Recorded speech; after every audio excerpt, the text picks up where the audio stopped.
Hi viewers, this is मेरी Baha Imran and you are watching my YouTube channel. Viewers, सबसे पहले channel को subscribe करें, वीडियो को लाइक करें, शेयर करें और बेल आइकॉन ऑन करना मत भूलिएगा। आज हमें इंडिया से ज्वाइन किया है डॉक्टर अभिषेक मिश्रा जी ने, हरि मोहन जी ने, और पाकिस्तान से हमें ज्वाइन किया है मुजफ्फर चौधरी ने।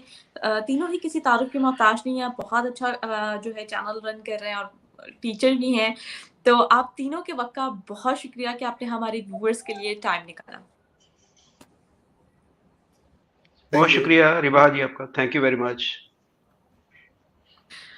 सबसे आज हम जिस टॉपिक पे बात करने जा रहे हैं बेसिकली वो ये है कि मालदीव्स और लक्षद्वीप सॉरी, इन दोनों के हवाले से हम गुफ्तगू करेंगे। पिछले दिनों हमने देखा कि बड़ी एक कंट्रोवर्सी चलती है। मालदीव्स जो है वो एंटी इंडिया हेट्रेड जो है वो स्प्रेड कर रहा है मालदीव्स में, और उसके बाद इंडिया में भी काफ़ी एग्रेशन देखा गया मालदीव्स की जानिब से और बायकॉट कर दिया, ये कह सकते हैं, घुटने टेक दिए जो है मालदीव्स ने। और उसके बाद काफ़ी चीज़ें हमारे सामने आती हैं, उस पर काफ़ी लोगों की जो है वो स्टेटमेंट्स भी सामने आती हैं। और रिसेंट डॉक्टर एस जयशंकर ने इस पर स्टेटमेंट पास की, तो उसको लेकर आज हम डिस्कस करने जा रहे हैं। सबसे पहले हम आगाज करेंगे डॉक्टर अभिषेक सर से।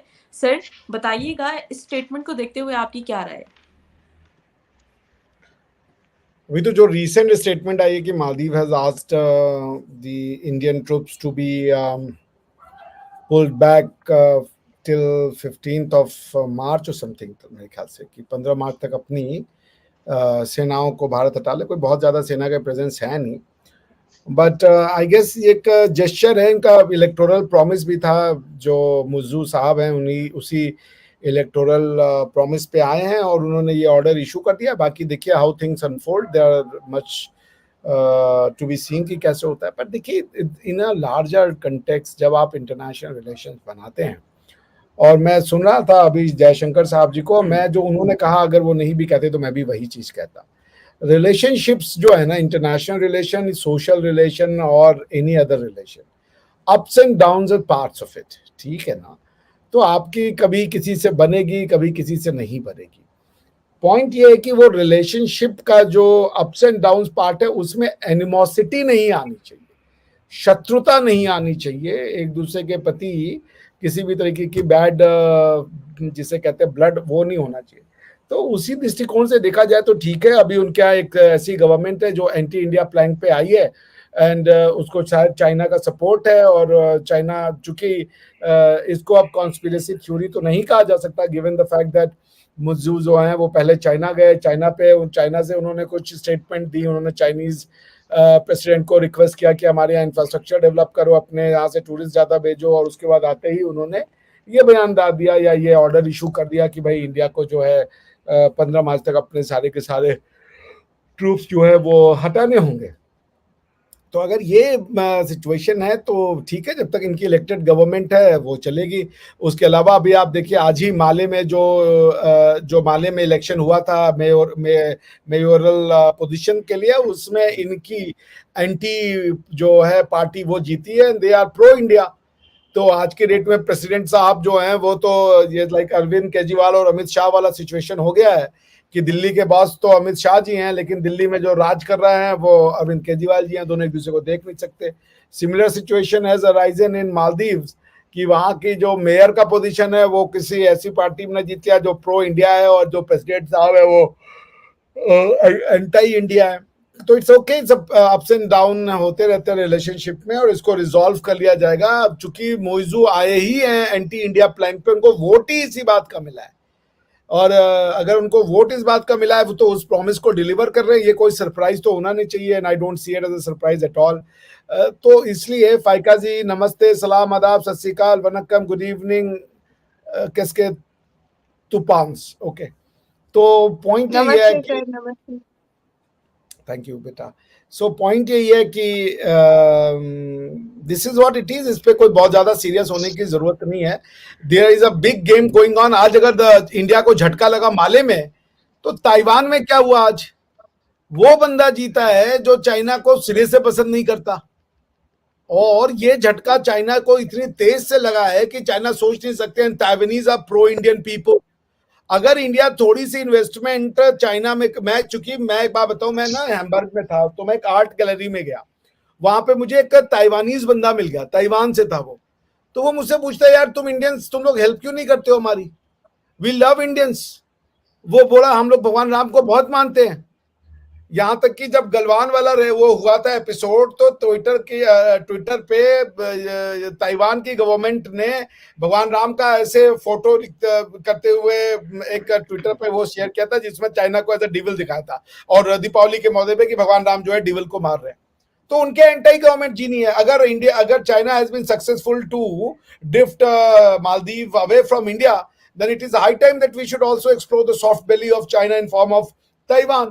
हमारे पास भी है, वो थम्पिंग मेजोरिटी से जीते वो ताइवान वाले।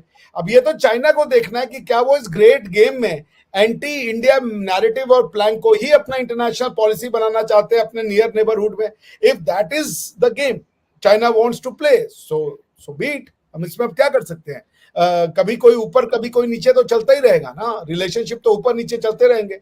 मगर ये है कि अल्टीमेटली तो क्वेश्चन ये बन रहा है कि इंडियन सब कॉन्टिनेंट में और इंडियन ओशन रीजन में जो सॉवरेनिटी है वो तो इंडिया की चलेगी।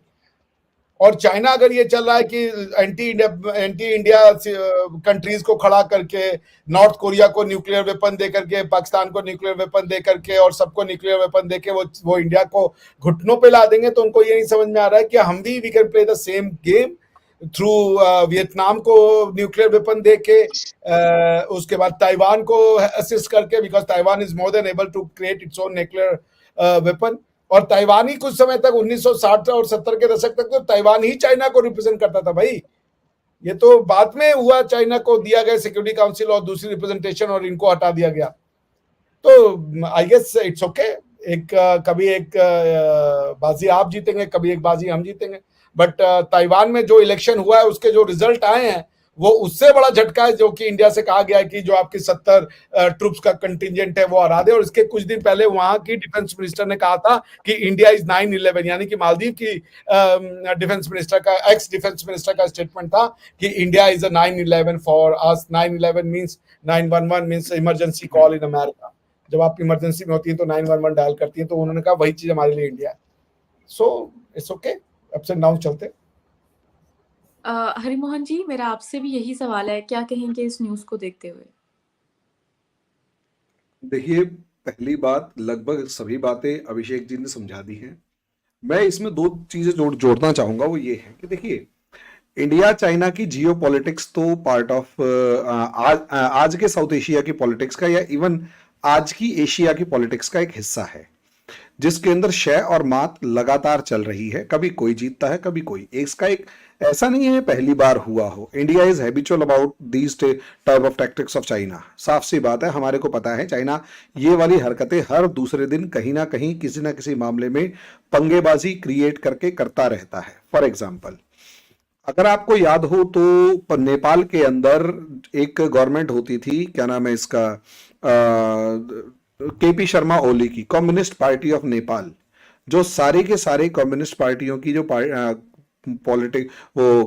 सारी की सारी कम्युनिस्ट पार्टियां जो नेपाल की थी उनको इकट्ठा बना के एक कम्युनिस्ट पार्टी ऑफ नेपाल बना दी गई।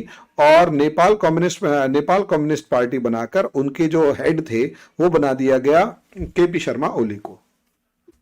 अगर आप केपी शर्मा ओली की हरकतें देखेंगे तो वो कमोबेश बिल्कुल वैसी ही थी जैसे कि आज के दिन मुइज्जू की है। मुइज्जू की अगर आप उठाकर देखेंगे तो जिस तरीके से मुइज्जू चाइना का ओपनली प्रो चाइना है, और इंडिया के साथ रिलेशंस को वो सबसे ज्यादा निचले लेवल पर ले जाकर डुबो देना चाहता है। इसका बेस्ट एग्जांपल, नेपाल हमारा सिस्टर कंट्री है, नॉट लाइक बैकयार्ड और समथिंग, इट्स सिस्टर कंट्री। रोटी बेटी इस तरीके का है। आपके यहां तो देखिए, तालिबान और आपका तो लड़ाई इसलिए चलती है कि हम पठान हैं और पंजाबी हैं, पश्तून है, हम ये वाला बॉर्डर नहीं मानते जो आपका क्या नाम है डूरन लाइन है। नेपाल और इंडिया के साथ ऐसी कोई प्रॉब्लम है ही नहीं। आप बिल्कुल कि बिना किसी बॉर्डर रिस्ट्रिक्शन के आप नेपाल जा सकते हैं, वहां से यहां आ सकते हैं। नेपाल की 30-35% पॉपुलेशन जो है वो डायरेक्टली इंडिया के अंदर रोजगार लेती है। सोचकर देखिए, इससे बड़ा क्या होगा कि नेपाल के गोरखा इंडियन आर्मी में अलाउ हैं कि वो आके इंडियन आर्मी के अंदर सर्व कर सकते हैं। इंडियन आर्मी में यहां तक कि हमारी गवर्नमेंट जॉब्स के अंदर भी नेपाल और भूटान के जो लोग हैं वो क्या नाम है अपना फॉर्म भर सकते हैं और वो कॉम्पिटिट कर सकते हैं। बहुत सारी जॉब्स ऐसी हैं। तो इंडिया और नेपाल का, लेकिन जब केपी शर्मा ओली आता है तो वो, आप मानेंगे, नेपाल इंडिया के बॉर्डर के ऊपर गोली चली थी उसके आने के बाद। आप मानेंगे नेपाल और इंडिया नेपाल ने जानबूझकर एक ऐसा मैप जारी किया, एक मैप इशू किया जो इंडिया और नेपाल के बीच में कॉन्फ्लिक्ट्स क्रिएट कर चुका था और कॉन्फ्लिक्ट्स को इतने नीचे के लेवल पर ले जा चुका है जो कि ले जा गया था लिम्पिया दूरा, लिपुलेख और कालापानी इशू को, कि आप अंदाजा भी नहीं लगा सकते। मतलब क्या होता है ना, ये चाइना की टैक्टिक्स है और चाइना इस तरीके की हरकतें कर रहा है। वो जानबूझकर ऐसे ऐसे लोगों को सपोर्ट कर रहा है और जो लोग पहले तो उनको सपोर्ट करके प्राइम मिनिस्टर या जो भी head of the state position उस पर बिठाएगा और उस पर बिठा के उनसे जानबूझकर ऐसे ऐसे इश्यूज क्रिएट करवाएगा, जनरेट करवाएगा जो कि इंडिया के साथ रिलेशंस खराब कर रहा हो। अब पहले नेपाल था, फिर श्रीलंका भी ऐसा ही था, बांग्लादेश के अंदर कोशिश कर ली, आज के दिन मालदीव्स टारगेट है। अब इंडियन गवर्नमेंट पहले वाली जो होती थी ना, जो कांग्रेस गवर्नमेंट होती थी, वो एक अजीब लेवल के डर से गुजरती थी। वो मुद्दों को कॉमन मासेस के सामने आने से पहले ही बैक चैनल के थ्रू रिक्वेस्टिंग मैनर में कहीं एक ऐसे भी सॉल्व कर लेती थी। आज की जो गवर्नमेंट है, ये पहली बात इशू को बार्गेन करके गिव एंड टेक प्रोसेस से सॉल्व करने के अंदर मूड में नहीं है। आज की गवर्नमेंट का सिंपल बिहेवियर है, ये हमारा स्टैंड है, हमारी ये पोजीशन है, इसके अकॉर्डिंग चलते हो तो ठीक है, आइदर माई वे और हाईवे, ये एक बेसिक फिलॉसफी है। जो एक हेजिटेंसी होती थी हमारी गवर्नमेंट के अंदर, पुरानी गवर्नमेंट में, इस बार की गवर्नमेंट में हेजिटेंसी बिल्कुल भी नहीं है। पहले ये समझा रहे हैं कि भाई मान जाओ। मोदी जी अमेरिका नहीं गए पहली बार जब प्राइम मिनिस्टर बनने थे, वो प्राइम मिनिस्टर बनने के बाद भूटान, नेपाल, बांग्लादेश, इवन पाकिस्तान, मालदीव्स, श्रीलंका, सारे देश गए हैं ताकि रिलेशंस बढ़ाएं और उसका असर भी था। अब उसमें क्या है, जब चाइना बिल्कुल थक गया, चाहे वो नेपाल के अंदर मामले हुए, नेपाल के अंदर तो इंडिया ने जो गेम करना था कर दिया। आज के दिन सोचकर देखिए इससे बड़ा क्या होगा।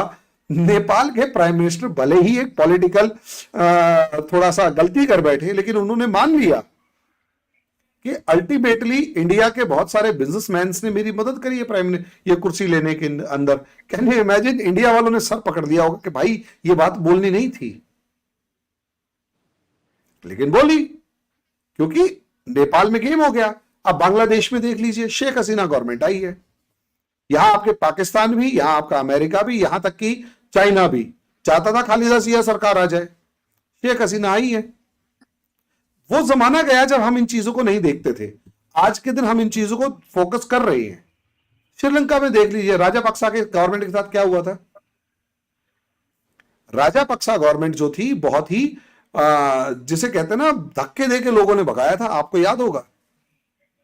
अब मालदीव्स है, चाइना जब श्रीलंका में हार चुका है, अब आप देखिए ना 4 कंट्रीज, पहला नेपाल, भूटान के अंदर भी प्रो इंडिया गवर्नमेंट आ चुकी है, बांग्लादेश के अंदर, श्रीलंका से लास्ट कंट्री बचा है Maldives. Okay done, we are going to play the same game there.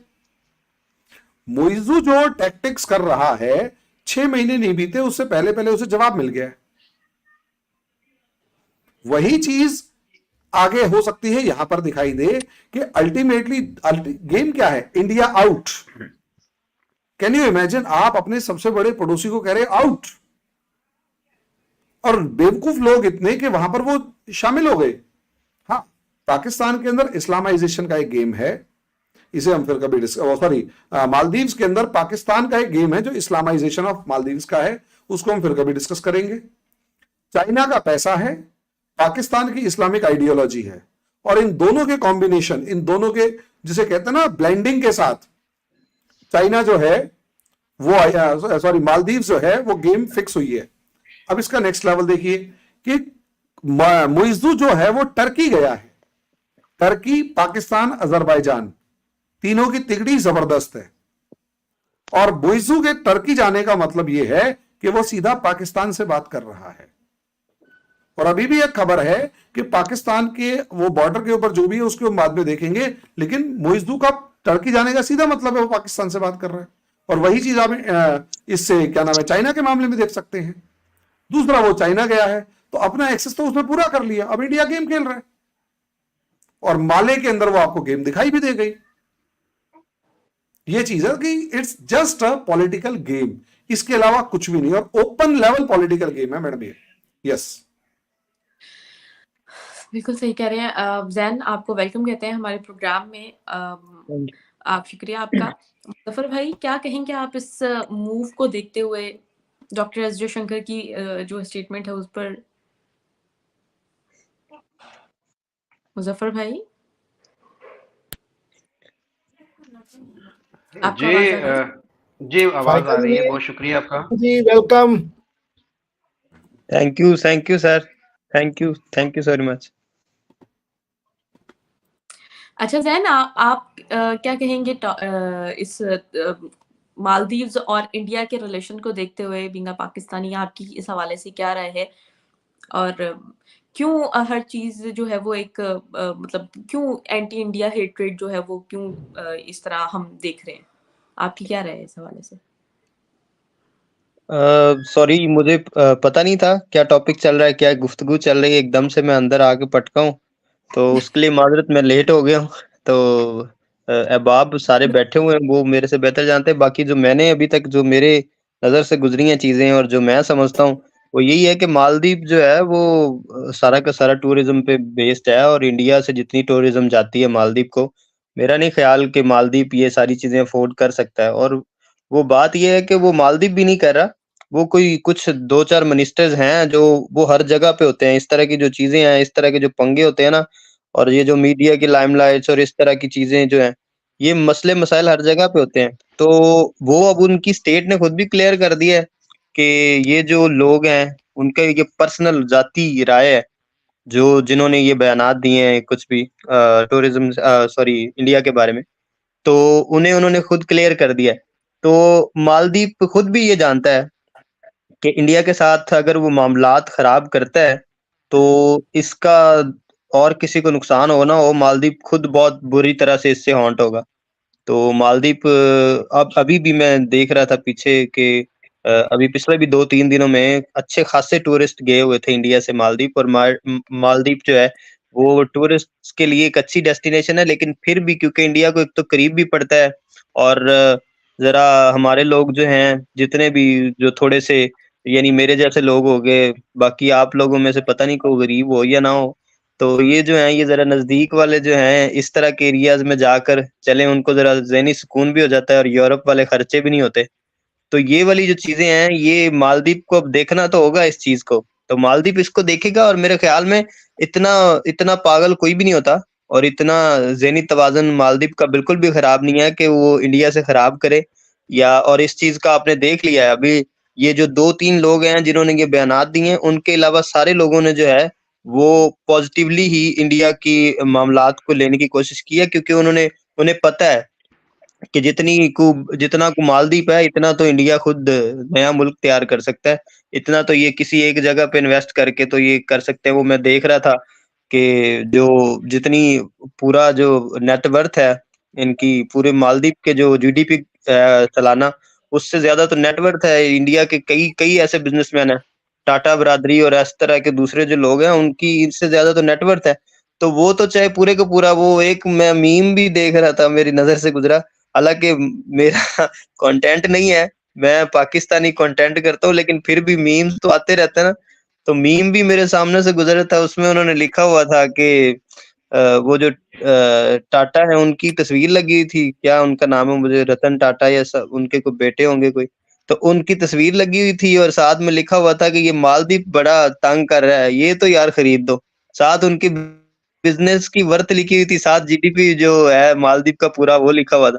तो आप अंदाज़ा लगाएँ ना कि जब इतना छोटा मुल्क है ना, उसकी पहली बात तो ये है कि उसकी जियोलॉजिकल वर्थ क्या है, ये बड़ी चीज़ मेन है, कि जियोलॉजिकल वर्थ क्या इतनी बड़ी है कि वो इतनी बड़ी इकोनॉमी, क्योंकि इंडिया जो है वो थर्ड बिगेस्ट इकोनॉमी जो है वो कंसीडर हो रही है।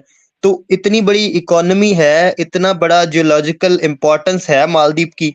मालदीव जो है वो सियाहों के लिए अहम हो सकता है, लेकिन जो मेन फ्रंट लाइन स्टेट्स है ना, अमेरिका के लिए अहम नहीं है मालदीव, ठीक है, फ्रांस के लिए अहम नहीं है मालदीव, यूके के लिए अहम नहीं है मालदीव। मालदीव कोई, वही मैं कह रहा हूँ ना, हम जैसे कोई गरीब लोगों के लिए जो कोई थोड़ा बहुत साल में सेव करके इस तरह की सैर सपाटा कर सकते हैं, उनके लिए अहम है। मालदीव इंडिया के लिए अहम नहीं है। तो इंडिया के साथ मामलात बनाना ये मालदीव की अपनी मजबूरी है। तो इस तरह के ये जो बंदे हैं ना, ये तो हर जगह पे होते हैं और उनके पंगों की वजह से मुल्की मामलात खराब होते हैं। तो मेरे ख्याल में इसको ना इंडिया ने बॉदर किया होगा उस तरह से, और ना ही उनको फर्क पड़ता है कोई इस तरह के लोग करें। और मालदीव जो है वो खुद ही उसको उन्होंने काउंटर भी कर दिया और उनको सबक भी सिखा दिया। तो अब इस पे क्या बहस चल रही थी, क्या बात चल रही थी, मैं क्योंकि लेट आया हूँ तो शायद में मजीद इसमें कोई डेवलपमेंट्स होगी हो, तो हमारे सीनियर बैठे उन्होंने कोई बताई होगी चीजें, बाकी मैं सुनता हूँ तो फिर मजीद बताऊंगा कुछ। मुजफ्फर भाई, आप क्या कहेंगे इस न्यूज को देखते हुए? सबसे पहले तो जैन की जो बात है, जैन कह रहे थे कि जी अभी भी इंडियंस आ रहे हैं, तो इंडियन तो उसी दिन उन्होंने तकरीबन 10 से 12,000 उनकी जो बुकिंग थी उन्होंने कैंसिल की, कुछ जो उनकी फ्लाइट थी उन्होंने कैंसिल की। तो पहले कोई गए हुए होंगे या कुछ और भी होंगे। अब कोई भी ये देख के हम ये तो नहीं कह सकते कि इंडियन गए। इंडियन ने तो मुकम्मल तौर पर बाइकआउट कर दिया हुआ है। मेरे कुछ दोस्त ऐसे हैं कि जो टूर प्लान कर रहे थे और उन्होंने बताया कि जिस दिन हमें पता चला कि ये इस तरह है तो हम उसी दिन से हमने अपना प्रोग्राम जो है जाने का वहां पर खत्म कर दिया। तो ये ऐसी, मेरे ख्याल में ऐसी बात नहीं कि इंडियन अभी भी वहां पर जा रहे होंगे और वो मालदीव में जाकर एंजॉय करेंगे। तो ऐसी मैं नहीं समझता कि ऐसे हो सकता है बात। तो दूसरी जो बात आपने की है कि जी कि ये क्यों, डॉक्टर साहब ने बड़ी अच्छे तरीके से एक्सप्लेन किया, हरिमोहन सर ने भी किया। तो देखिए, कोई भी रिलेशन होता है, कोई भी, अब वो बिटवीन द कंट्रीज हो या कोई भी किसी भी जगह पर हो, तो वो गिव एंड टेक होता है कि आपको लेना देना पड़ता है। लेकिन यहाँ पर जो रिलेशन था भारत का और मालदीव का, ये वन साइडेड था कि भारत ने देना ही देना है सिर्फ। भारत उनको क्या दे रहा था? भारत उनको टूरिस्ट दे रहा था। जितने भी दुनिया के सबसे ज्यादा जो टूरिस्ट थे वो भारतीय थे जो मालदीव में जा रहे हैं। तो कोई भी जरूरत, जैसे कि डॉक्टर साहब ने बोला कि उनको कोई भी जरूरत पड़ती थी तो वो फोन कॉल, जैसे कि हम मजाक में कहते हैं कि वो जी फोन कॉल की जी, हाँ जी क्या जी, हमें जी अब ये प्रॉब्लम है, हमें साफ पानी चाहिए जी, हाँ जी जी आ रहा है जी, साफ पानी पहुंच गया जी। अब क्या है जी, अब हमारे पास जी वो एक जो आइलैंड से दूसरे आइलैंड जाने के लिए, मरीजों को ले जाने के लिए हमारे पास एयर एम्बुलेंस नहीं है। भारत को फोन किया जी, बोला जी कि हमें ये रिक्वेस्ट है, ये करें। इन्होंने हेलीकॉप्टर भेज दिए। हमें क्या जी, अब ये हमें हमारे मुल्क के अंदर जो घुसपैठी आ गए, वो तामिल टाइगर जो है वो आगे हमारे मुल्क के ऊपर कब्जा करने जा रहे हैं। तो भारत के जो है वो फौरी तौर पर आर्मी जाकर उनको रेस्क्यू करती है। इस तरह के बेशुमार मौके हैं कि जो जिनके अंदर ये हमें देखने को मिला है कि जब भी उनको किसी भी चीज की जरूरत हुई है, उन्होंने पाकिस्तान से नहीं मदद मांगी, उन्होंने चाइना से मदद नहीं मांगी, उन्होंने और किसी अपने श्रीलंका से मदद नहीं मांगी, उन्होंने भारत से ही मदद मांगी और भारत ने उसकी हर मदद का पॉजिटिवली जवाब दिया है। और वो, मैं समझता हूं कि उन्होंने अपने पांव के ऊपर कुल्हाड़ा मारा। बल्कि मैं अब देख रहा था कि मैंने पहले भी ये वर्ड क्योंकि यूज किए थे, तो एक हमारे देखने वाले थे, उन्होंने कहा कि नहीं आप गलत कह रहे हैं। उन्होंने अपने पांव के ऊपर कुल्हाड़ा नहीं मारा, उन्होंने कुल्हाड़े के ऊपर अपना पांव मारा है। तो बिल्कुल ये मैं इस चीज को देख रहा हूँ कि इसका नुकसान किसको हुआ, ये सारा जो मसला चला है उसका नुकसान क्या हुआ। नुकसान सिर्फ और सिर्फ मालदीव का हुआ। भारत को क्या नुकसान होना? भारत के तो अपनी, बल्कि उनके जितने भी टूरिस्ट थे, अब वो मालदीव की बजाय वो लक्षद्वीप के अंदर जाएंगे। जिस तरीके से उन्होंने फौरी तौर पर अपने वो इंतजाम शुरू कर दिए, तो साल 2 साल के अंदर आप देखेंगे कि ये जो जिस तरीके से कह रहे हैं जैन भाई कि वहां पर जा रहे हैं गरीब लोग, वहां पर जाते, तो गरीब लोग तो अगर वहां पर जा रहे थे तो अपने कंट्री के अंदर जाएंगे, अपने अपने जो उनके अपने पास आइलैंड है उसके अंदर जाएंगे, वहां पर जाकर एंजॉय करेंगे। बल्कि प्लान कर रहे हैं, बहुत सारे ऐसे लोग हैं कि जो अपने टूर वहां से कैंसिल करके तो वहां पर प्लान कर रहे हैं। तो इतनी जेलसी क्यों हुई है, मुझे समझ में ये नहीं आ रहा कि मोदी जी की चंद तस्वीरें देखकर और वीडियो देखकर उनके अंदर क्यों इतना नफरत और क्यों इतनी इस तरह की चीज बनी और उन्होंने फौरी तौर पर उसके ऊपर रिस्पॉन्ड करना शुरू कर दिया। तो ये इसको पॉजिटिव अगर देखते कि भाई अगर आप अपने किसी आइलैंड को प्रमोट करना चाहते हैं, उसके अंदर टूरिज्म का बढ़ावा देना चाहते हैं, तो हम आपके साथ खड़े हैं कि अगर भारत के अंदर कोई आज के बाद कोई टूरिस्ट आ रहा है, आएगा लक्षद्वीप के अंदर, तो हमें भी साथ में अटैच करें, उससे बोले कि जी यहां से होकर आप जो है वो मालदीव के अंदर चला जाए, तो उससे मैं समझता हूँ कि अगर वो भारत को इस तरीके से उनके साथ कोलैबोरेशन करते, तो मजीद फायदा उठा सकते थे कि जिस तरीके से एक भारतीय तो जाना ही जाना था, और दुनिया के बाकी ममालिक जो वहां से टूरिस्ट जो आने थे, लक्षद्वीप के अंदर आने थे या भारत की और जो शहरों में आते हैं, तो वो वहां से उनको फायदा होता कि वो वहां मालदीव के अंदर आते। तो ये एक चाल थी, ये चाइना की एक साजिश, जैसे हम कहते हैं ना कि रॉ की साजिश है और ये फलां की साजिश है, तो ये एक चाइना की मैं समझता हूँ कि साजिश के अंदर वो उनके मिज़ू जी जो है वो फंस चुके हैं, और उसका खमियाजा उनको भुगतना पड़ेगा आने वाले वक्तों में। आप देखेंगे कि किस तरीके से ये जो है वो, अब जिस तरीके से जो क्लाइमेट चेंज की बात हो रही है कि क्लाइमेट चेंज के अंदर जो है हो सकता है कि आने वाले कुछ सालों के बाद जो है मालदीव का वजूद ही ना रहे।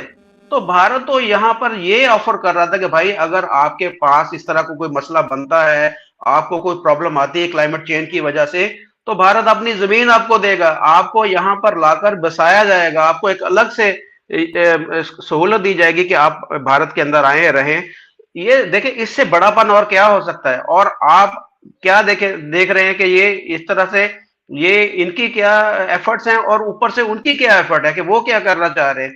मुझे 1% भी कोई इस तरह की चीज नहीं लग रही कि ये इनके दिमाग में ऐसे हुआ क्या कि यकदम से इस तरह झटका लगा इनके दिमाग को और उन्होंने इस तरह का फैसला किया कि हमने भारत के खिलाफ जाना है। कोई एक सिंगल फायदा मुझे बता दें कि इनके इस फैसले से मालदीव के इस तरह के जो इन्होंने काम किया, कोई एक सिंगल फायदा बताएं क्या होगा। ज्यादा से ज्यादा ये होगा कि वो जाकर चाइना के गोद में बैठ जाएंगे या चाइना के पांव पकड़ लेंगे, बोलेंगे कि ये देखें जी अब भारत के साथ हमने ये हो गया, और अपने नंबर बनाने के लिए।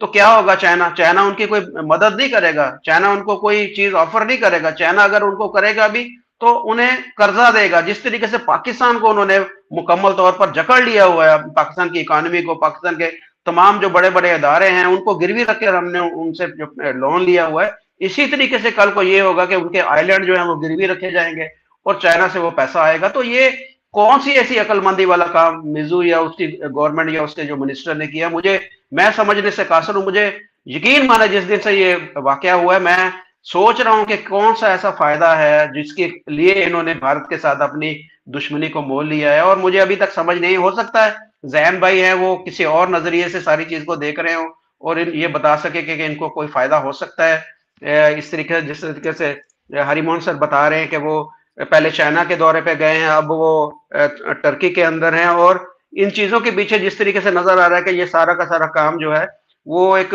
चाइना, पाकिस्तान, टर्की, ये सारे मिलके ये सारा कुछ किया है।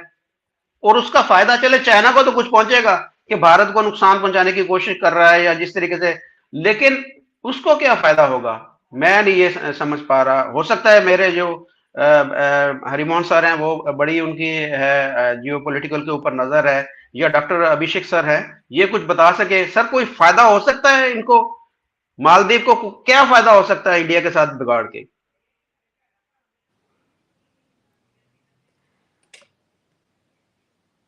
हरिमोहन जी। देखिए मुजफ्फर भाई, देखो फायदा तो कई बार क्या होता है ना, हमारे को जो फायदा दिखता है उन दूसरे को नुकसान दिख रहा हो, दूसरे को फायदा दिख रहा हो, मुझे नुकसान दिख रहा हो। जब पाकिस्तान में CPEC का प्रोजेक्ट चालू हुआ तो ढोल बजा बजा के बताया गया था कि देखो जी इससे फैक्ट्रियां आ जाएंगी, एम्प्लॉयमेंट आ जाएगा, लाखों रोजगार निकल जाएंगे, बिजली, सड़कें, सब चीज़ें होंगी। मेन थिंग, जब आप कोई पहली बार काम कर रहे होते हो तो पहली बार एक प्रोजेक्ट ऐसा किया जाता है ज़बरदस्त लेवल पर कि देखो अच्छा ही अच्छा होगा। जब आप मकान भी बना रहे होते हो तो भी जाता बड़ा अच्छा होगा। रियलिटी तब पता लगती है जब उस काम को आप करना शुरू करते हो और टाइम टू टाइम वो काम आगे बढ़ता है। यही प्रॉब्लम जो है ये हर इंसान के साथ उसकी लाइफ में आती ही आती है, और इंसान इंसान के सॉरी साथ सॉरी मैं आपको इंटरप्ट कर रहा हूं। देखिए सीपैक एक प्रोजेक्ट था कि वो पाकिस्तान के अंदर चाइना एक प्रोजेक्ट लॉन्च कर रहा था, यहां पर कोई प्रोजेक्ट नहीं लॉन्च किया जा रहा, यहां पर तो भारत के अभी मैं साथ उसी दुश्मनी पर ली आ जा रही रहा है। हूँ, उसी पर आ जी। रहा हूँ। आप सीपैक को प्रोजेक्ट की तरह देख रहे हैं, मैं सीपैक को अमेरिका के काउंटर की फॉर्म में, देखिए सीपैक 2013 में लॉन्च किया गया। ये एग्जैक्टली उस टाइम पर लॉन्च किया गया जब ओसामा बिन लादेन एक्सपायर हो जाता है। अमेरिका ने फंडिंग देनी बिलियंस के अंदर बंद कर दी थी, सब चीजें थी, और अमेरिका जिस तरीके से फंडिंग वगैरह देनी बंद कर दी और अमेरिका अपने कदम पीछे खींचने लग गया, तो उसका नेक्स्ट लेवल ये था कि उसी टाइम पर आप देखेंगे कि सीपैक आता है और पूरी की पूरी आपकी जो भी गवर्नमेंट रही थी उस टाइम पर, वो सारे के सारे सीपैक का ढबढबी बजाने के लिए तैयारी, मतलब जोर शोर से ढबढबी बजा रहे थे कि देखो सीपैक आया, करोड़ों अरबों रुपया आ जाएगा, पाकिस्तान अमीर हो जाएगा एंड ऑल। तो असलियत में ये चाइना का एक इकोनॉमिक ट्रोजन हॉर्स था जो पाकिस्तान के अंदर एंटर करके अमेरिका को रिप्लेस करने का एक फॉर्म था। इसे पाकिस्तान में कोई डिस्कस नहीं करता तो मैं उसमें कहीं नहीं जा रहा, लेकिन एक बात समझिए, सीपैक को अगर आप प्रोजेक्ट की फॉर्म में देख रहे हैं तो मेरे हिसाब से एक बहुत बड़ी गलत फहमी है। वो एक इकोनॉमिक डोमिनेंस का हिस्सा था जिसमें आपके सरमाएदारों ने उस इन्वेस्टमेंट के फॉर्म को कभी तैयारी ढंग से पढ़ा ही नहीं और ये भी नहीं सोचा। अब आप सोचकर देखिए, चाइना इंडिया में बुलेट ट्रेन बंगलुरु से पूना या बंगलुरु से इंडिया के बीच में बुलेट ट्रेन को जो है शिफ्ट बनाने के लिए प्लान कर रहा था और ये कह रहा था लाखों रुपया, मतलब वो जो भी 1.25 lakh crore rupees bullet train develop करने के लिए लगने वाले थे, वो सारे के सारे चाइना इन्वेस्ट करने वाला था कि भाई हम आपको इन्वेस्ट कर देंगे। इंडिया ने मना कर दिया। रीजन क्या था? क्योंकि चाइना की पहली शर्त ये थी कि ये पूरा प्रोजेक्ट मैं बनाऊंगा, मेरी कंपनी बनाएगी, मशीनें मेरे यहां से आएंगी, सब चीजें मेरे यहां से आएगा, लेबर भी मेरे यहां से आएगी, आप इंडिया से कुछ नहीं आएगा। इंडिया ने एक वर्ड यूज किया, गेट लॉस्ट, क्योंकि आप असलियत में 1.25 लाख करोड़ रुपीस अगर लेकर आ रहे हैं, इन्वेस्ट करने की बात कर रहे हैं, लेकिन उस इन्वेस्टमेंट का नेक्स्ट पोर्शन ये है, उस पैसे से मेरी कंट्री में भी तो कुछ वर्थ डेवलप होनी चाहिए, मेरी कंट्री में एम्प्लॉयमेंट डेवलप होना चाहिए। आपकी पाकिस्तान ने कभी ये सोचा ही नहीं और अल्टीमेटली जो कर्जा लिया वो कर्जा सारे का सारा चाइना की कंपनियां कमा के वापस चली गई। अब आ जाते हैं मालदीव्स के ऊपर। मालदीव्स के साथ प्रॉब्लम यही, मालदीव्स के साथ भी एग्जैक्टली वही प्रॉब्लम है जो अभी आप पाकिस्तान के सीपैक में देख रहे हैं। बस फर्क इतना है, सीपैक दुनिया के अंदर डिस्कस हुआ, मालदीव्स के अंदर पाकिस्तान चाइना की इन्वेस्टमेंट कभी डिस्कस हुई ही नहीं। मालदीव्स को अगर आप उठाकर देखोगे तो 3.25 बिलियन डॉलर का अगर उसके ऊपर कर्जा है, तो उसके कर्जे के पीछे का रीजन यही है कि मालदीव्स के अंदर जो भी इंफ्रास्ट्रक्चर डेवलप हुआ है, चाहे मेन माले आइलैंड से लेकर आसपास के ब्रिजेस हो गए, चाहे यहां पर 16 एयरपोर्ट स्ट्रिप्स हो गई, चाहे आपके वहां पर अंडर वाटर वो क्या नाम है रेस्टोरेंट हो गए, चाहे आपके वो जो कॉटेजेस वगैरह जितने भी हो गए, सबके अंदर डायरेक्टली या इनडायरेक्टली चाइना की किसी कंपनी, चाइना के बंदे या चाइना के बैंक का लोन लगा हुआ है। एड वहां पर बिल्कुल भी नहीं है। और मैं पहले वाले वीडियोस में भी बता चुका हूं कि इंडिया से जो टूरिस्ट वहां जा रहा था, उसके वहां जाने के बाद का सबसे बड़ा रीजन यही था कि जनाब वो क्या कर रहे थे, इस टूरिज्म के नाम पर इंडिया से जो पैसा जा रहा है उसको चाइना ने जो इन्वेस्टमेंट कर रखा है उसका ब्याज भर रहे हैं। चाइना जैसा प्रोजेक्ट है, मालदीव्स के अंदर भी वैसे ही प्रोजेक्ट्स हैं। और आपको जानकर हैरानी होगी कि 992 या 952 समथिंग आइलैंड्स हैं, जिनमें से 16 आइलैंड्स चाइना को दे दिए गए हैं अभी भी। ये इंफॉर्मेशन हमारे नॉर्मली मैंने देखा है डिस्कस नहीं हो रही। 16 आइलैंड्स जो हैं मालदीव्स के पहले ही चाइना को दिए जा चुके हैं। अब प्रॉब्लम इस लेवल पर आ चुकी है कि इंडिया चाइना की जो गेम चल रही है, एक शह और मात की गेम, वो मालदीव्स के अंदर श्रीलंका से जब चाइना बाहर निकला तो मालदीव्स लास्ट टारगेट है। लेकिन इस चीज को मैंने हमारे डॉक्टर RSN सिंह सर हैं उनके साथ भी डिस्कस किया था और RSN सिंह सर की इस बात से मैं एग्री करता हूं। उन्होंने साफ कहा है और मैं भी इस चीज के इस डायमेंशन में सोच रहा हूं। अच्छा, इसे ऐसे देखिए, और इसमें हो भी सकता है कि मालदीव जो है जिस लेवल पर फंसा है वो एक अलग ही लेवल हो। आपको पता है कश्मीर में इंडिया वाले पार्ट में जो पूरा का पूरा कलेश शुरू किया गया था, उससे पहले सबसे पहला काम क्या किया गया था?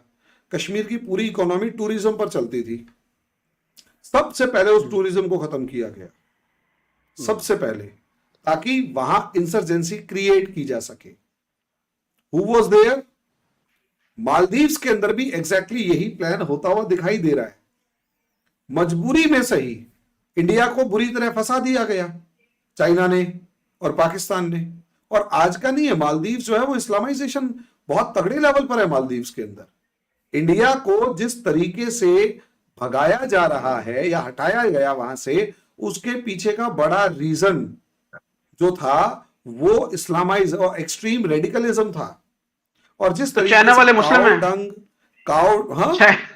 चाइना वाले मुस्लिम हैं। पाकिस्तान ने इस्लाम की आइडियोलॉजी दी और चाइना ने पैसा दिया।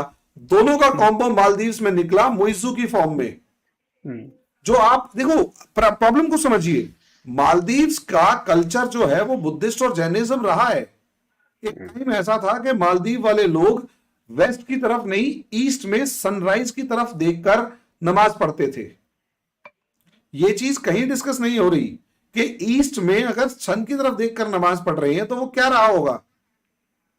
ठीक है, यानी कल्चर एक डिफरेंट था। उस कल्चर को पहले रेडिकल इस्लाम में कन्वर्ट किया गया, और रेडिकल इस्लाम के फॉर्मेट को भी इस तरीके से आप देखें, टर्की जाने का लॉजिक समझ लीजिए आप। रेडिकल इस्लामिस्ट आइडियोलॉजी को किस तरीके से देखा गया। हमारे इंडिया से जब प्रॉब्लम क्रिएट हुई ना, तो गाय का गोबर, लड्डू, एथनिक की जगह रिलीजियस अटैक था ये जो रिलीजियस ह्यूमिलिएशन था, इसे अगर आप देखेंगे तो वो सिग्नल किस चीज का है। तो हरिमोहन सर, एक सवाल है मेरे जहन में कि ये चले पाकिस्तान या इंडिया की बात अगर करें तो ये पाकिस्तानी भी ऐसे ही करते हैं जो जैसे बिहेव इन्होंने किया, लेकिन चाइना भी कोई इस्लामिक कंट्री तो नहीं है, तो उसके ऊपर क्यों नहीं इस तरह की नफरत पाई जाती। जिस तरीके से मुसलमान जो जैसे मालदीव वाले हैं वो इस तरह का अटैक करते हैं, तो चाइना में जो कुछ हो रहा है इस्लाम के खिलाफ, वो क्यों नहीं नजर आ रहा। मैं एक वीडियो देख रहा था,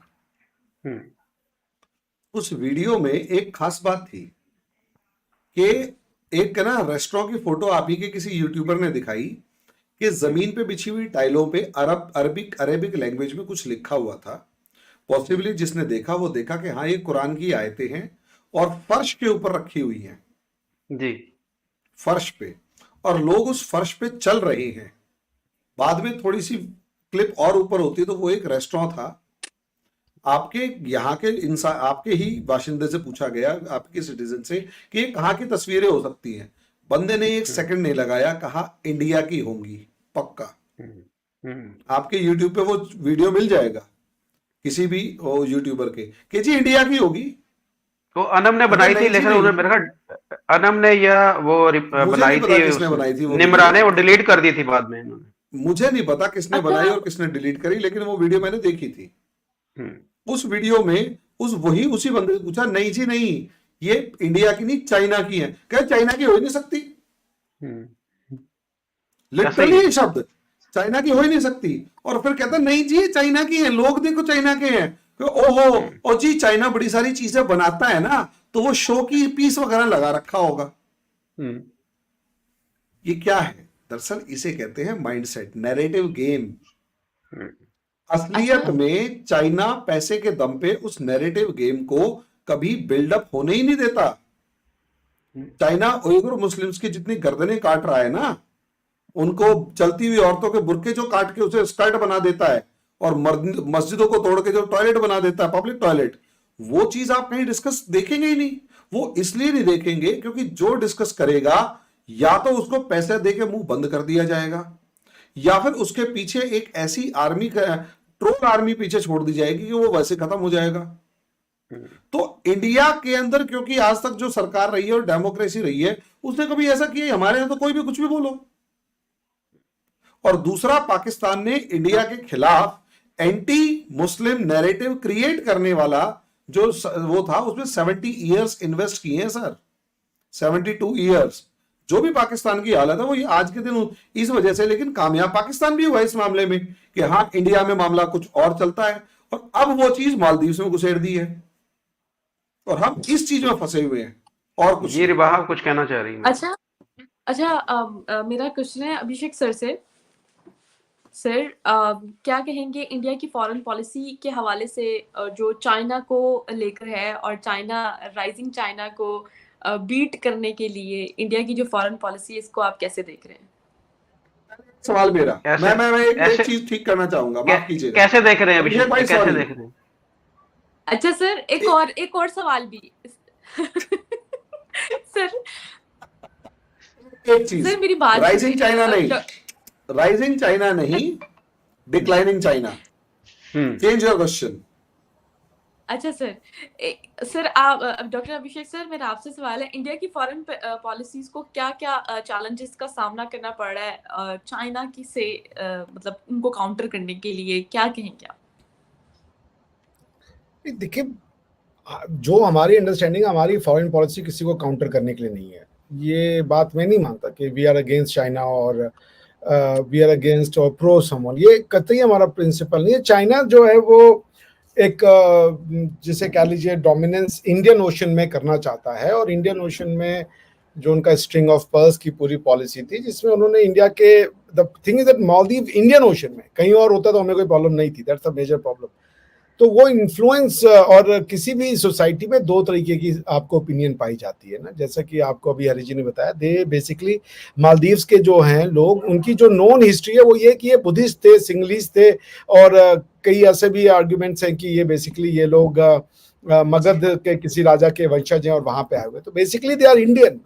तो उसमें वो बदलने का कारण क्या है, इसके कई फैक्टर हैं, कोई एक फैक्टर तो कहा नहीं जा सकता। रिलीजियस चेंज अगर आप कह रहे हैं तो प्रो इंडिया बहुत से लोग हैं जो इंस्टांस लेते हैं, अभी जो जिन्होंने उनको हराया माले में, जो उनके नए मेयर बने। इंडिया की policy one and only one, we want international law rule based policy. China अगर इसको थ्रेटन कर रहा है, चाइना चाह रहा है कि रूल ऑफ लॉ तो गया तेल लेने, जो हम कह रहे हैं वही चलेगा, न खाता ना सही, जो चाइना कहे वो सही। This is a problematic reason. Otherwise, there is no problem with the growth of China. China grow कर रहा है, दुनिया को फायदा है भाई। पूरे यूरोप में जो सस्ता माल मिल रहा है हाई इन्फ्लेशन पे, जो मैंने इंडिया यूरोप में काम किया है, आप वहां पे जाएं, अगर ये चाइना का मेड इन चाइना सामान ना हो तो वहां के लोगों को ठंड में शरीर ढकने के लिए कपड़ा ना मिले, या उस जितने वो पॉट्स और ये सब चीजें बेच रहा है वो उनको प्रॉब्लम का घर हो जाएगा। सो चाइना का ग्रोथ प्रॉब्लम नहीं है, चाइना का ग्रोथ के बाद जो बिहेवियर है वर्ल्ड में वो प्रॉब्लम है। जिस तरीके से चाइना अपने आप को रिप्रेजेंट कर रहा है, बेल्ट एंड रोड इनिशिएटिव जो है वो उनका कोई प्रॉब्लमेटिक नहीं, आप बनाइए, आपके पास पैसा है, हम आपके बेल्ट एंड रोड इनिशिएटिव को सपोर्ट करेंगे।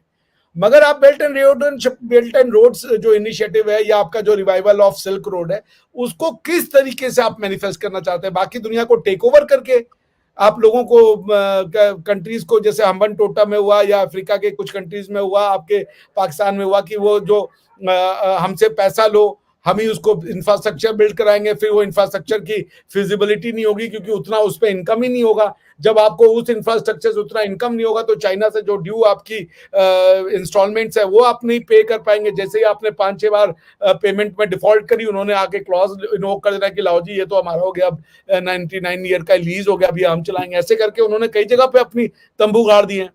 प्रॉब्लम चाइना से नहीं है, China has to grow, China को रोका नहीं जा सकता भाई। China has been for last 3-4,000 year a country to reckon with. China और इंडिया मिलकर दुनिया में 55% ऑफ द जीडीपी थे भाई। China has always been a rich country. ये जो फॉर्म है चाइना का, एंटी बुद्धिज्म, ये जो कम्युनिस्ट फॉर्म ऑफ चाइना है, ये प्रॉब्लम का गढ़ है।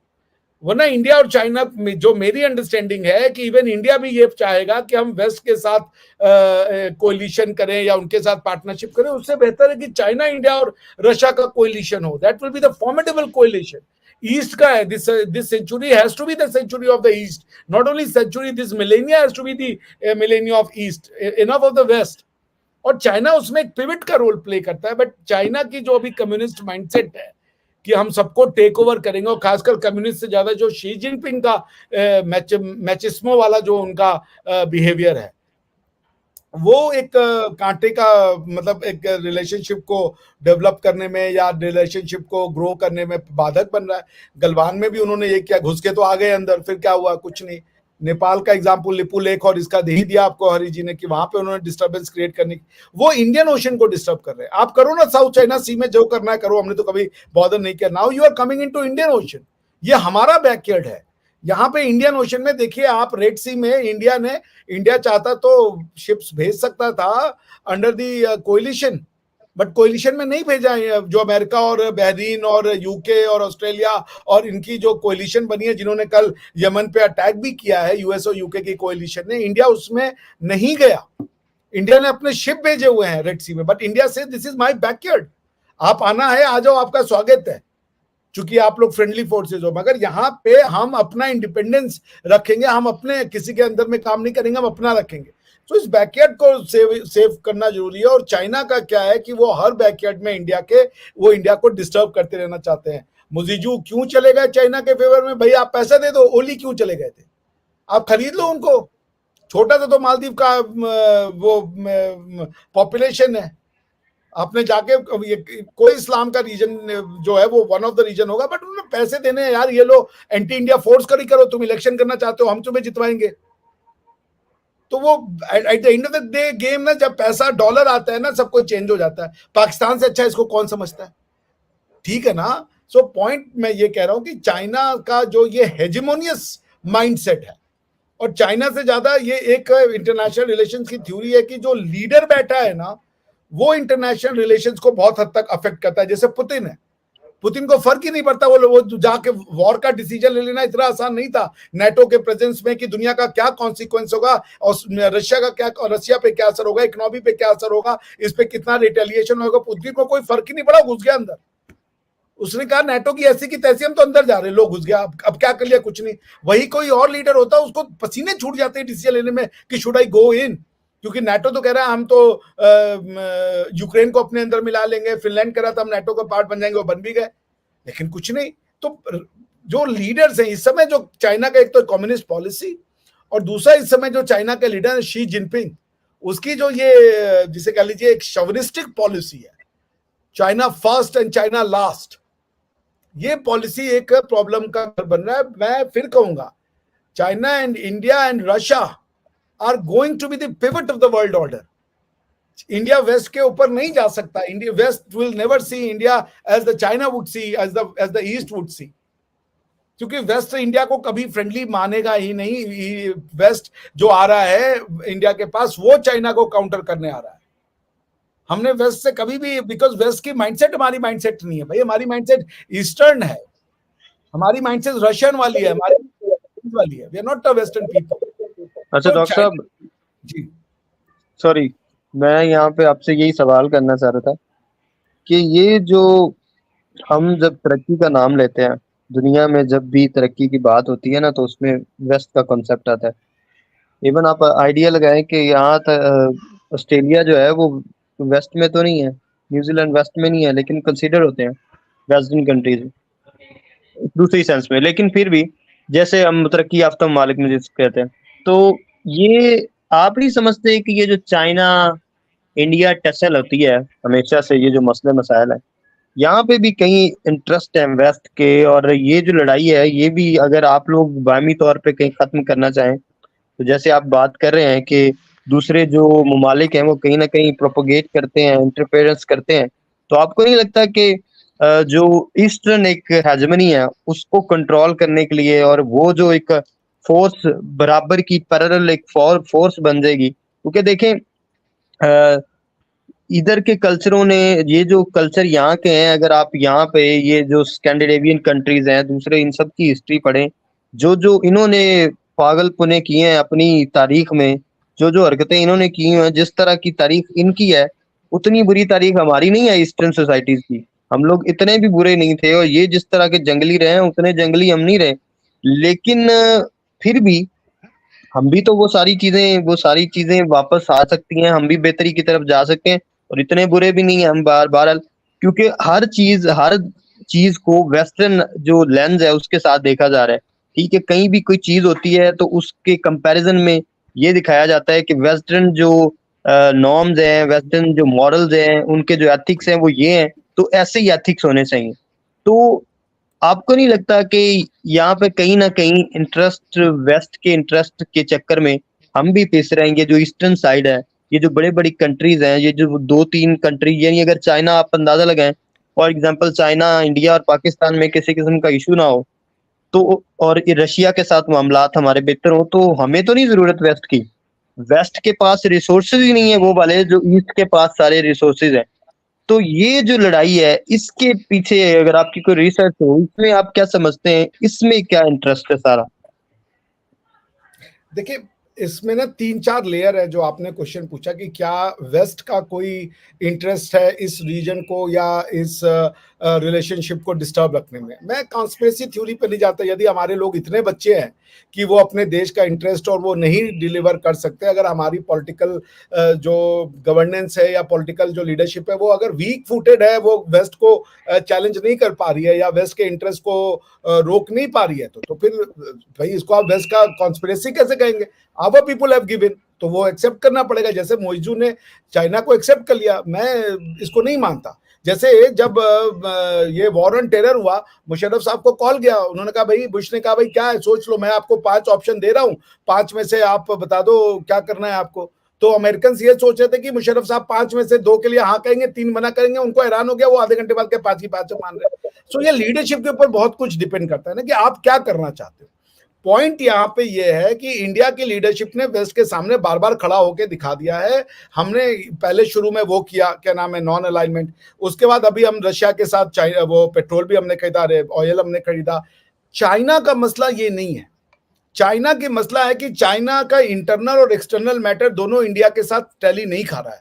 China is a non democratic country, और उसके चक्कर में वो यदि वो दिखा दे अपने लोगों को कि इंडिया उनके बगल में एक पड़ोसी है जो कि डेमोक्रेसी, जिसको वो वेस्टर्न फॉर्म ऑफ डेमोक्रेसी कहते हैं, जो मैं नहीं कहता बिकॉज हमारे यहाँ डेमोक्रेसी बहुत पहले से थी, उसको मैं अभी 2 मिनट बाद आपको बता दूंगा कैसे।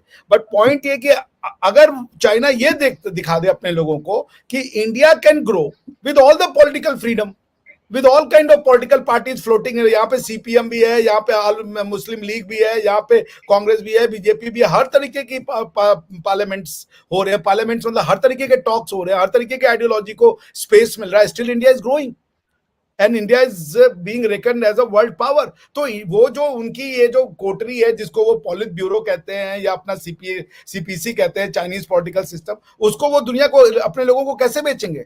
ताइनामेन में जाके उन्होंने अपने लोगों के ऊपर मैं जानता हूं, मैं चाइना में रह के आया हूं, ताइनामेन में उन्होंने लोगों को उड़ा दिया खाली इसलिए कि दे वर डिमांडिंग डेमोक्रेसी। तो चाइना की प्रॉब्लम इंटरनल भी है और एक्सटर्नल भी है। रशिया रिफॉर्म हो गया, रशिया ने कॉन्स्टिट्यूशनल डेमोक्रेसी और इलेक्शन बड़े शैम सही एक्सेप्ट कर ली, चाइना अभी भी नहीं करना चाहता। सो चाइना की प्रॉब्लम है ये जो पॉलिटिकल सेटअप है चाइना का, जो इंटरनल पॉलिटिकल सेटअप है, जो उन्होंने अपने लोगों को बेचा है कि तुम अगर डेमोक्रेसी के थ्रू जाओगे तो तुम डेवलपमेंट नहीं कर सकते, और डेवलपमेंट करने का एक ही मॉडल है और वो है ये कम्युनिस्ट मॉडल ऑफ गवर्नेंस। ये उनकी सबसे बड़ी प्रॉब्लम है। देखिए, फॉरेन इंटरेस्ट आपके इंटरनल इंटरेस्ट से डिटरमाइन होता है। There is nothing foreign in the foreign affairs, everything is your internal. तो पॉइंट ये कि क्या वेस्ट हमको डिस्टर्ब करा? Answer is no. China has a policy that shows कि ये, चूंकि उनके यहाँ कोई अपोजिशन नहीं है, शी जिनपिंग को कितने दूसरे, शी जिनपिंग के आगे कोई कॉन्ट्राडिक्टरी व्यूज रख सकता है? नहीं रख सकता। So Xi Jinping has a vision for China. He is saying कि वो समय आ गया है चाइना को रिवाइव करने का, and is marching towards the. India में ऐसा नहीं है। इंडिया में कोई भी गवर्नमेंट है उसको तो ये नहीं पता होता हम 5 साल बाद री इलेक्ट हो रहे हैं कि नहीं हो रहे। अब शी जिनपिंग साहब को ये डर नहीं है। उनके यहाँ तो वो हुआ था हु जिनताओ, और कुछ लोगों ने उनकी अपोज करने की कोशिश की थी, और शी जिनपिंग ने उनको कहा कि चलो हटाओ इनको सीट पर। उसका फोटो भी सामने आया था, वो वीडियो भी सामने आया था, हु जिनताओ को कैसे वो सिक्योरिटी वाले पकड़ के ले गए, उन्होंने कहा चलो हटो यहाँ से। सो पॉइंट ये कि जो मैं ये कह रहा हूँ ना कि ईस्ट की ही फ्रेंडशिप होगा, ईस्ट का ही एरिया होगा, वेस्ट कोई डिमिनिशिंग फोर्स नहीं है, वेस्ट रहेगा, बट वेस्ट रूलिंग फोर्स नहीं होगा, वेस्ट कॉन्सिक्वेंशियल फोर्स नहीं होगा। और इसके लिए चाइना, इंडिया और इनका आना जरूरी है। बट उसमें मुझे जो लगता है, जो सबसे बड़ी दुविधा है, वो एक्सटर्नल नहीं है, वो इंटरनल है। Unless and until China will go to the path of democracy, क्योंकि इनका जो कम्युनिज्म है, ये रिलीजन को भी नहीं मानते, बुद्धिज्म को भी नहीं मानते। Buddhism could have been a very big tool to create a very friendly relationship between India and China. Tibet उसकी वजह से एक हमारे बीच में शूल हो गया है, क्योंकि वो वहां पे बुद्धिज्म को करना चाहते हैं खत्म। अब आपके और सऊदी अरेबिया के रिलेशनशिप में क्या कॉमन है सिवाय इस्लाम के? बट है ना, एक सॉफ्ट कॉर्नर आपका होता है भाई, हमारा जो मेन है मुनव्वर, मक्का मुनव्वरा, वो वहां पे। उसी तरीके से जो बुद्धिस्ट लोग हैं वो इंडिया को उस तरीके से देखते हैं कि यार हमारा सारा का सारा जो लर्निंग सेंटर है वो सारनाथ में है, वो कपिल वस्तु में है, या वो सब गया में है, सब कुछ इंडिया में है। तो ये जो चाइनीज कम्युनिस्ट गवर्नमेंट है, दे डोंट वांट दैट। वो उन्होंने एंटी रिलीजन का सो कॉल्ड एक शराड बनाया हुआ है। एंटी रिलीजन के नाम पे वो मस्जिदों को तो उड़ा देते हैं, चर्चों को उड़ाते हैं। मैंने आज तक एक भी बुद्धिस्ट मूर्ति को उड़ाते हुए नहीं देखा उनको। वो कह रहे हैं लोकल चीजों को पूजा करो। So this is what I take. Unless until China go through the path of democracy, multi-parliamentary kind of democracy, जिसमें हर तरीके की आइडियोलॉजी को जगह मिले, डिबेट करने की, डिस्कस करने की, लोगों को इलेक्टोरल लिबर्टी मिले। जो कोई अगर एक नॉर्मल आदमी है, वो सीपेक ये चाइनीज कम्युनिस्ट पार्टी से सहमत नहीं है, वो अपनी पॉलिटिकल पार्टी फॉर्म करे, लोगों को अपने साथ लाए और उसके बाद इलेक्शन में वो पार्टिसिपेट करे, जब तक ये नहीं होगा China would not let India be peaceful. Because China जिस दिन इंडिया लोगों को ये बेच दिया कि देखो इंडिया डेमोक्रेसी होने के साथ साथ भी डेवलप कर सकता है, वर्ल्ड पावर बन सकता है, तो लोग पूछेंगे हम क्यों नहीं बनाए पॉलिटिकल पार्टी। भाई आपके यहाँ भी सारे के सारे इमरान खान से सहमत है? नहीं है। 100 में से अगर होगा 50 लोग इमरान खान होंगे, तो 20-25 होंगे ही नवाज शरीफ के साथ से। आपको भले ही ये ना समझ में आए कि यार इतना करप्ट आदमी, इसको क्यों सपोर्ट कर रहे हो, वो होंगे ही होंगे। The same thing with China. China का प्रॉब्लम एक्सटर्नल है ही नहीं। ये जब तक ये कम्युनिस्ट गवर्नमेंट का उनके लोगों पे कंट्रोल रहेगा टाइट, तब तक वो इंडिया को ग्रो नहीं करने देंगे। बिकॉज वो अपने लोगों को बेच नहीं पाएंगे ये जो जिस तरीके का उन्होंने क्लोज सोसाइटी बनाया। चाइना के अगेंस्ट में आप कुछ लिख नहीं सकते। जब कोविड हुआ था, क्या हुआ? कोविड में वो डॉक्टर कहते कहते मर गया कि भाई वायरस लीक हो गया है, कुछ करो, उन्होंने दबा दिया। बिकॉज कि जब आप एक डिक्टेटर होते हो तो आपको सिर्फ अच्छा सुनने की आदत होती है। China is immune to any kind of criticism, internal और एक्सटर्नल। एक्सटर्नल हो ही नहीं सकता, क्योंकि आपको और हमको डेटा ही नहीं पता है चाइना का हेल्थ क्या है, फाइनेंशियल हेल्थ क्या है, चाइना का कमर्शियल हेल्थ क्या है। So the problem that I see for China is that it's a political governance mechanism. Russia ने इसको चेंज कर लिया, जहां से वो लेके आए। वहां भले नाम नहीं याद की इलेक्शन होता है भाई हर 10 साल बाद, इनके यहाँ कुछ नहीं हो रहा है। जो भी एक ही पॉलिटिकल आइडियोलॉजी होगी बस, और वो है चाइनीज कम्युनिस्ट पार्टी। और जब तक कम्युनिस्ट पार्टी रहेगी, वो तो क्योंकि कम्युनिज्म का कोई बाउंड्री नहीं है, वो तो बाहर कम्युनिज्म फैलाना चाह रहे हैं कि सब चाइना के स्टूज बन जाए।